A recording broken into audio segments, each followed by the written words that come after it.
Siz tadbirkorsiz, biznesingiz uchun target reklamalarni o'zingiz yopsangiz, bu video siz uchun foydali. Chunki biz hozir bu videoda target orqaliliklarni sifatini 80% yaxshilab beradigan zo'r instrument haqida gaplashamiz.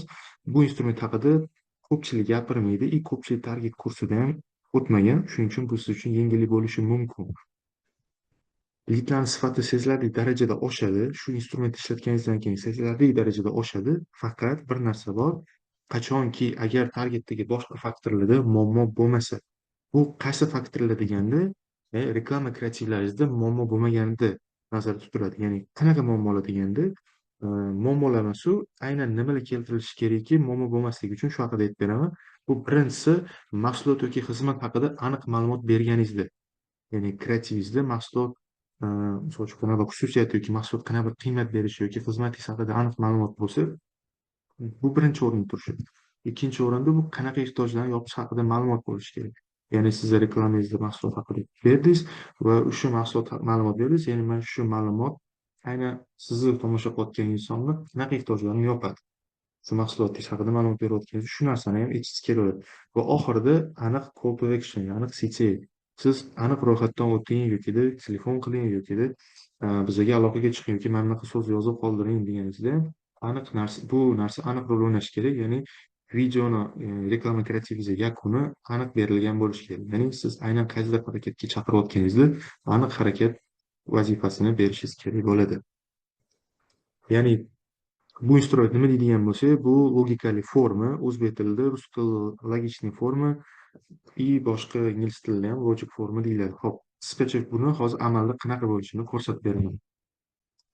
Xo'p, bu umumiy eski loyihalarimizdan biri. Mana shu yerda misol ko'rsatib beraman. Xo'p, doim shu oynani ochganingizdan keyin все instrument, ya'ni hamma instrumentlar bo'limini qidirasiz va hamma instrumentlar bo'limidan momentalniy forma bo'limiga kirasiz. Momentalniy forma bo'limiga kirganingizdan keyin mana shu oyna ochiladi. Mana shu oyna ochilgandan keyin siz sozdать formani bosasiz. Biz hozir yangi forma yasayapmiz, shuning uchun qaysidir formani dublyировать qilish bizga shart emas. Xo'p, o'yin olganda formani nomini qo'yamiz. Biz hozir aniq bir loyihada ishlayotganimiz uchun shunchaki sanani o'zini yozib qoldiramiz. Xo'p, bu yog'i har doimgidek o'zingiz положение to'ldirasiz. Xo'p, kirish bizada misol uchun push.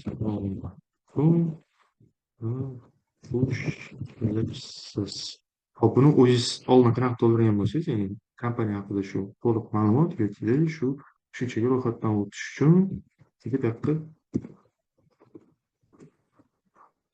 ro'yxatdan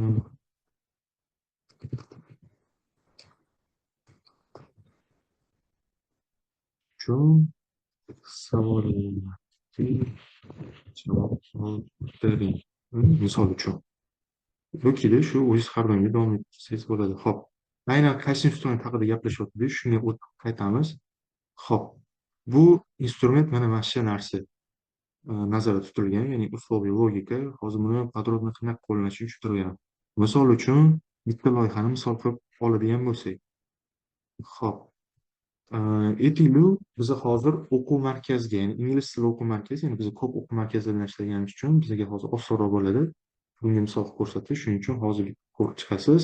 Ko'rganingizdan keyin o'zingizni biznesingizga to'g'rilab savollar qo'yasiz. Ya'ni siz kerakli savollarni ko'paytirayotganingizda aynan biznesingizga to'g'ri keladigan mijozli aynan qanaqa sizga talablarga javob berishga shu savollarni qoldirasiz. Misol uchun biz aytaylik, bizani o'quv markazi Toshkent shahrida joylashgan, shuning uchun bizga ko'proq Toshkent shahrida istiqomat qiladigan odamlar mijoz bo'lgani qulayroq, chunki viloyatdagilar kelolmaydi. Kelolmagan taqdirda ham bizda onlayn produkt yo'q, faqat offlayn darslar. Misol uchun Toshkent shahrida istiqomat qilasizmi? To'g'rimi? Misol uchun ha yoki yo'q. Hop, keyingi savol. Misol uchun yoshingiz nechida? Nimaga tanlash, bir nechta javoblarni tanladim. Hozir sizga tushuntiramiz. Misol uchun 18-20 yosh atrofi. Keyingi javob misol uchun 20 belgilangan 25 yo'q. hop, plyusga bossak, misol uchun 35+. Hop, keyingi savol, misol uchun ingliz tili kelajakdagi qanday? Bu Pekin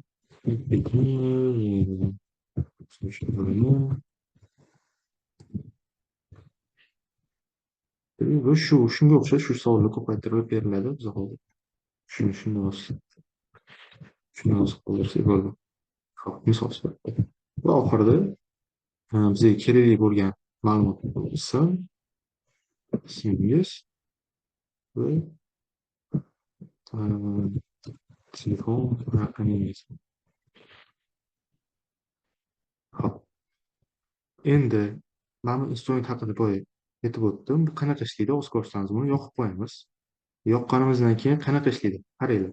Toshkent shahrida istiqomat qilamiz. Aynan bizga nimaga sifatli lit kerak degan bo'lsak, bizga misol uchun Toshkent shahrida yashaydigan lit kerak. Aynan shular bizga to'g'ri keladi degan bo'lsak, misol uchun mana H javobi, ya'ni logikasi bu keyingi savolga olib o'tish. Ya'ni bizda ikkinchi savol yoshingiz nechidagi olib o'tiladi.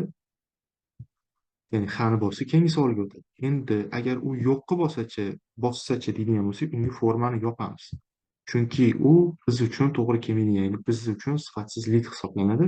Shuning uchun ham bizni yo'q javobini bosadigan har bir inson uning uchun lit yopiladi. Hozir uni oxirida qanaqa bo'lishini ko'rsataman. Keyingi savolga o'tganda, endi har biri uchun javob berayotganda bizni keyingi savolga o'tishni belgilaymiz. Misol uchun question uchun. Endi buni hamma javob uchun ishlaydi. Agar sizga misol uchun 35 yoshdan kattalar to'g'ri kelsa. Agar sizga 35 yoshdan kattalar to'g'ri kelmaydigan bo'lsa, 35 yoshdan kattalarni tanlaysiz va unga formani yopishni belgilaysiz. Va sizga 25-35 yoshli insonlar to'g'ri keladigan bo'lsa, unga keyingi savolga o'tishni to'g'ri belgilaysiz. Xo'p. Keyingisi.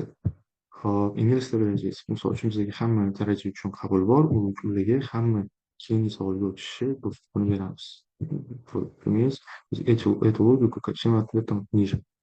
Ismingiz bizga ismi to'g'ri keladi.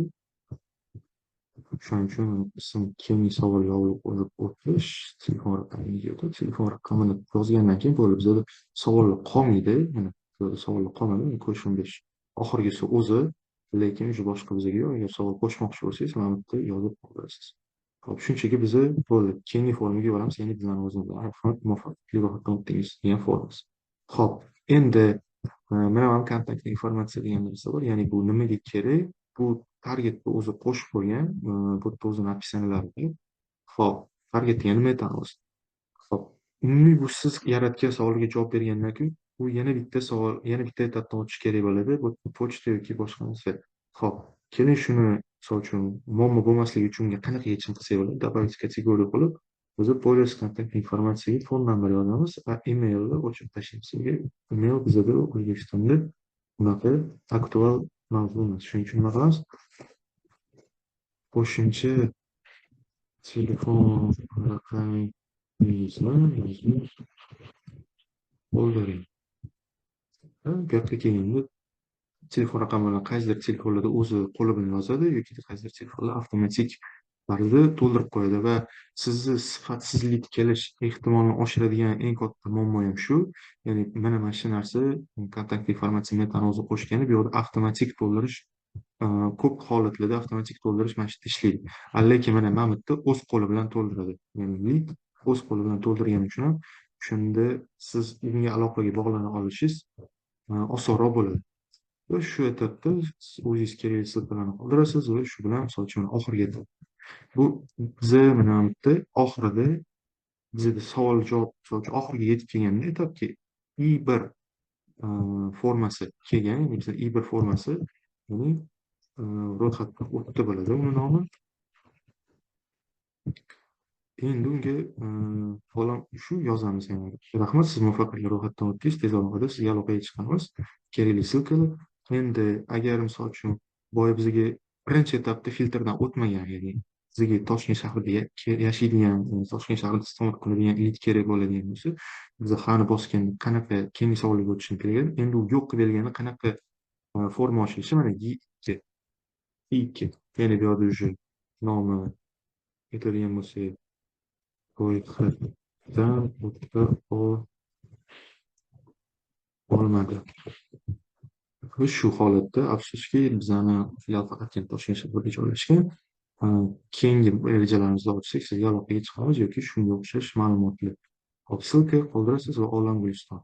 Shu bitta dona shu instrument sizga lidlaringizni 80% yaxshilashga, 80% yaxshilab beradi.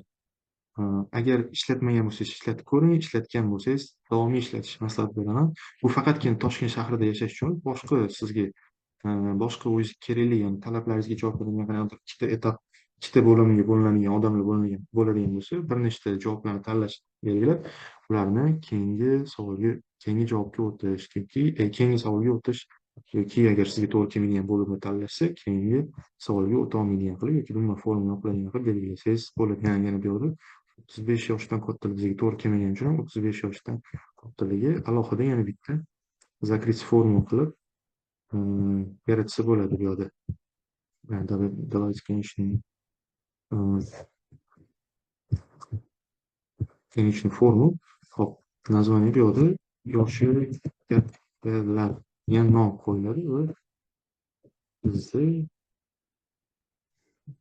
o'quvchilar yoshi 35 yoshgacha yoki shunga o'xshagan boshqa gapni o'zi yozib qo'ysangiz bo'ladi. Olam bo'lsin. Xo'p, endi agar videoni shu yergacha ko'rgan bo'lsangiz, demak sizda rostdan ham shunaqa muammo bor va sizda shu muammo bo'lgani uchun siz uchun maxsus taklifim bor va bu maxsus taklif bepul konsultatsiya. Xo'p, bepul konsultatsiyada nimalar olasiz? Birinchisi, reklama va reklama akkauntlaringizdagi to'liq tahlilini olasiz. Ya'ni sizda qayerda muammo bor, qayerda muammo yo'q, nima bo'lyapti, nima yaxshi va shu hokazo shunga o'xshagan to'liq tahlil. Ya'ni qaysi reklamalar yaxshiligi, qaysi soch kreativlashga to'g'ri keladi, shu. И nega lidlar qimmat yoki sifatsiz tushayotganini aniqlab beramiz. Ya'ni bu yerda sizni umumiy reklama akkauntingizni ochib qaraganingizda, misol uchun sizga agar lid narxi qimmat yoki sifatsiz tushayotgan bo'lsa, akkauntingiz to'liq o'rganib chiqilib tahlil ichida beriladi. Bu narsa sababi aytiladi. Misol uchun mana qimmatligini sababi bu, sifatsiz tushayotgan lidlar sifatsizlik tushayotgan sababi bu. Va shunga o'xshash boshqa ma'lumotlarni beramiz. И oxirida hammasi muammolaringizni olib, ularga aniq ishlaydigan yechimlar beriladi. Bu yechimlar agar sizga aktual bo'lsa, ya'ni shu konsultatsiya sizga aktual bo'ladigan bo'lsa, konsultatsiya yozish uchun izohda men havola qoldiraman, ссылка qoldiraman, yoki so'rovnoma bo'ladi.